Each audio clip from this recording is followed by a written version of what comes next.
Well, an internal video from Google, it's tape of an all-hands-on-deck meeting right after the election. It was obtained by Breitbart today, and it shows the company's reaction to the 2016 election. While speaking to employees, co-founder Sergey Brin made his feelings about the election very clear. Watch. Most people here are pretty upset and pretty sad because of the election. As an immigrant and a refugee, I certainly find this election deeply offensive. Is there anything positive you see from this election result? Boy, that's a really tough one right now. Wow. All in a little matching hats. It's like 1984. Well, elsewhere in the video, which is long and worth watching, Google executives vow to take action against fake news and combat the Trump administration's immigration agenda. Those vows and the company's increasingly obvious and overt political orientation are just as interesting now, with the FTC holding hearings tomorrow to investigate what really is a rhetorical question: is Google a monopoly? Dan Stevens follows us closely as executive director of the Campaign for Accountability, which watches Google. He joins us tonight. So here's the question. Is Google a monopoly? I think most people say, obviously, it's a monopoly. Experts will testify tomorrow. Can we trust what they say? Are they not aligned? Sure. So what we have done is analyze the experts that are testifying at the FTC's hearings, and we found that 1/3 of the experts testifying have financial ties to Google in one way or another. They either work for law firms that Google has hired, they work for consultancies that Google has hired, or they have been paid by Google directly to write papers. They have financial ties? Have they disclosed this? That's the problem, is that none of the people that we found have financial ties to Google have disclosed those financial ties. They'll disclose that they are part of a nonprofit that Google has funded, or that they're part of a law firm that Google has hired to do legal work. And so the FTC should be concerned about whether these people are providing independent, unbiased testimony. If I'm working for Marlboro and I am called to testify on the question of whether smoking causes cancer, shouldn't I have to say that I've taken money from the cigarette company? That's exactly right. And actually the sciences and the FDA and all these other industries are actually much better at disclosing this information. For some reason, the tech industry is actually very bad at disclosure. And the FTC has had this. Wouldn't a word for that be corruption?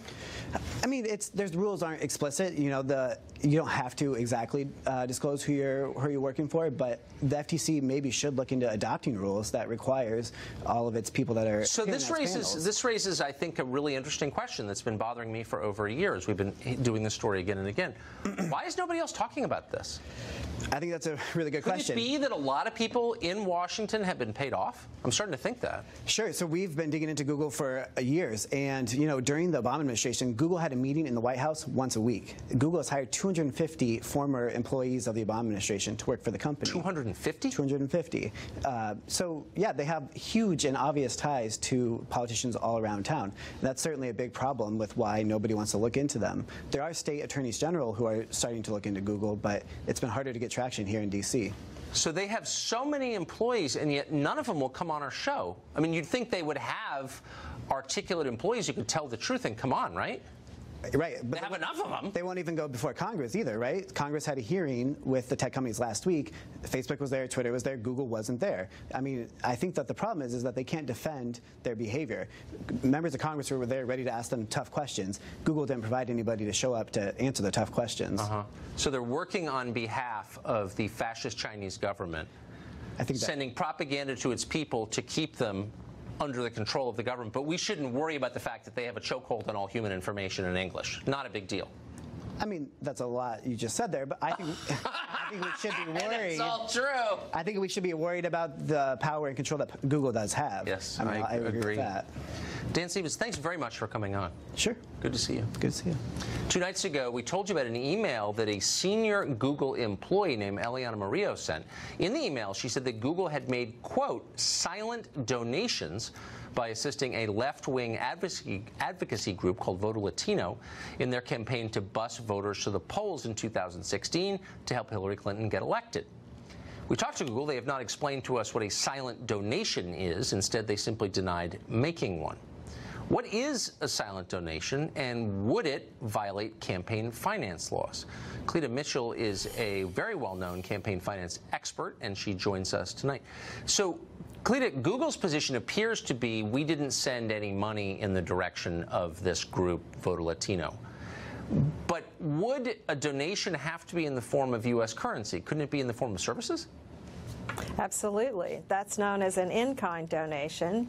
And we don't know exactly what they did, but what we do know is that this executive who managed this fairly comprehensive, robust program to enhance and get the Latino vote out in 2016 and used corporate resources. Remember, all of these lefties, they always attack corporate contributions. They attack corporate money.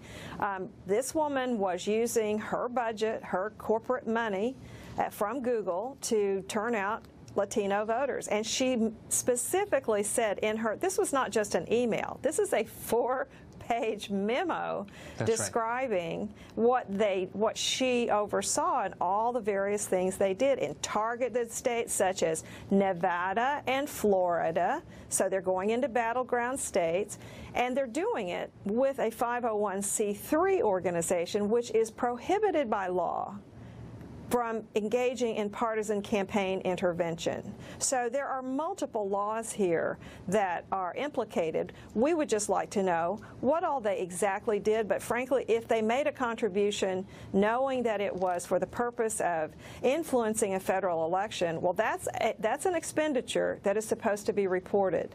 And let me just say one other thing. It is only legal to make that expenditure because of Citizens United, which is a Supreme Court decision that all the leftists hate.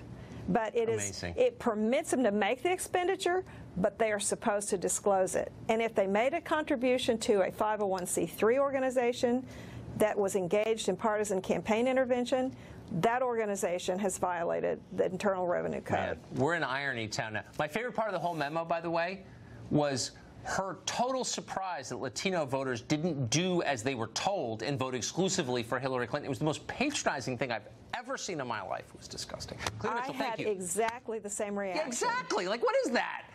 People should vote how they want to vote and not on the basis of group identity. It's disgusting.